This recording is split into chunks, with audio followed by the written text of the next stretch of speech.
Hello, third graders. As promised, here's our first read aloud video. I will be reading Pax Chapter 1. If you have it, go ahead and read and follow along with me. So here's Pax.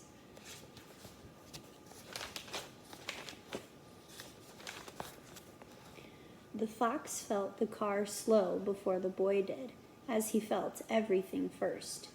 Through the pads of his paws along his spine and the sensitive whiskers at his wrists. By the vibrations, he learned also that the road had grown coarser.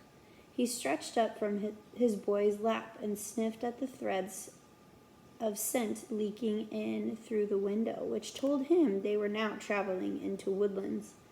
The sharp odors of pine, wood, bark, cones, and needles slivered through the air like blades, but beneath that the fox recognized softer clover and wild garlic and ferns, and also 100 things he had never encountered before, but that smelled green and urgent. The boy sensed something now, too. He pulled his pet back to him and gripped his baseball glove more tightly. The boy's anxiety surprised the fox. The few times they had traveled in the car before, the boy had been calm and even excited. The fox nudged his muzzle into the glove's webbing, although he hated the leather smell. His boy always laughed when he did this. He would close the glove around the pet's head, play wrestling, and in this way the fox would distract him. But today the boy lifted his pet and buried his face in the fox's white ruff, pressing hard. It was then that the fox realized his boy was crying. He twisted around to study his face to be sure. Yes, crying, although without a sound, something the fox had never known him to do. The boy hadn't shed tears for a very long time, but the fox remembered. Always before, he had cried out, as if to demand that attention be paid to the curious occurrence of salty water streaming from his eyes. The fox licked at the tears and then grew more confused. There was no scent of blood. He squirmed out of the boy's arm to inspect his human more carefully, alarmed that he could have failed to notice an injury, although his sense of smell was never wrong. No blood, not even the under skin pooling of a bruise or the marrow leak of a cracked bone, which had happened once.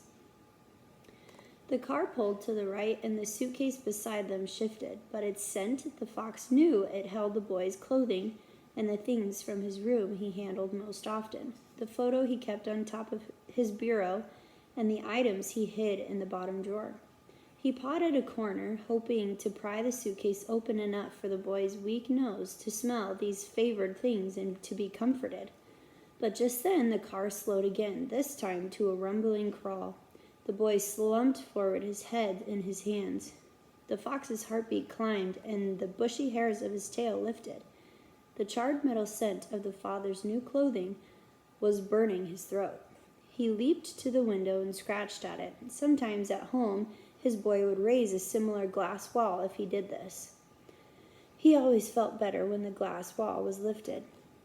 Instead, the boy pulled him down onto his lap again and spoke to his father in a begging tone. The fox had learned the meaning of many human words, and he heard him use one of them now. No!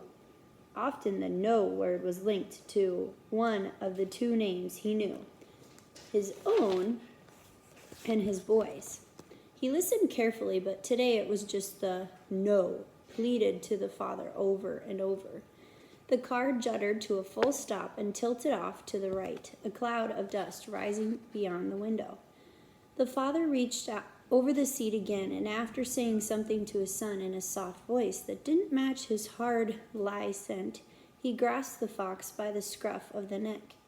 His boy did not resist, so the fox did not resist. He hung limp and vulnerable in the man's grasp, although he was now frightened enough to nip. He would not displease his humans today. The father opened the car door and strode over gravel and patchy weeds to the edge of a wood. The boy got out and followed. The father set the fox down, and the fox bounded out of his reach. He locked his gaze on his two humans, surprised to notice that they were nearly the same height now. The boy had grown very tall recently. The father pointed out to the woods. The boy looked at his father for a long moment, his eyes streaming again, and then he dried his face with the neck of his t-shirt and nodded. He reached into his jean pocket and withdrew an old plastic soldier, the fox's favorite toy. The fox came to alert, ready for the familiar game. His boy would throw the toy and he would track it down, a feat the boy always seemed to find remarkable. He would retrieve the toy and wait with it in his mouth until the boy found him and took it back to toss again. And sure enough, the boy held the toy soldier aloft and then hurled it into the woods. The fox's relief, they were only here to play the game, made him careless. He streaked towards the woods without looking back at his humans. If he had, he would have seen the boy wrench away from his father and cross his arms over his face, and he would have returned. Whatever his boy needed, protection, distraction, affection, he would have offered. Instead, he set off after the toy, finding it was slightly more difficult than usual, as there were so many other, fresher odors in the woods. But only slightly, after all, the scent of his boy was also on the toy. That scent he could find anywhere. The toy soldier lay face down at the burled root of a butternut tree, as if he had pitched himself there in despair. His rifle, its butt pressed tirelessly against his face, was buried in the hilt in leaf litter. The fox nudged the toy free, took it between his teeth, and rose on his haunches to allow the boy to find him. In the still woods, the only movements were bars of sunlight glinting like green glass through the leafy canopy. He stretched higher. There was no sign of his boy. A prickle of worry shivered up the fox's spine. He dropped the toy and barked. There was no response. He barked again, and again was answered by only silence. If this was a new game, he did not like it. He picked up the toy soldier and began to retrace his trail.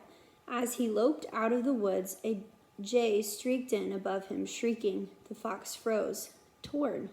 His boy was waiting to play the game. But birds! Hours upon hours he had watched birds from his pen, quivering at the sight of them slicing the sky recklessly as the lightning he often saw on summer evenings. The freedom of their flights always mesmerized him.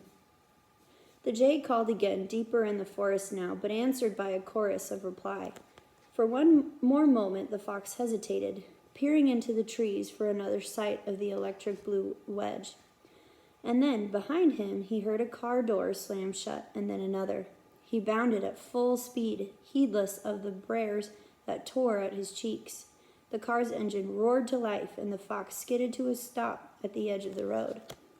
His boy rolled the window down and reached his arm out, and as the car sped away in a pelting spray of gravel, the father cried out the boy's name, "Peter!" And the boy cried out the only other name the fox knew, Pax. All right, so we will continue with reading chapter 2 tomorrow. Have a good evening.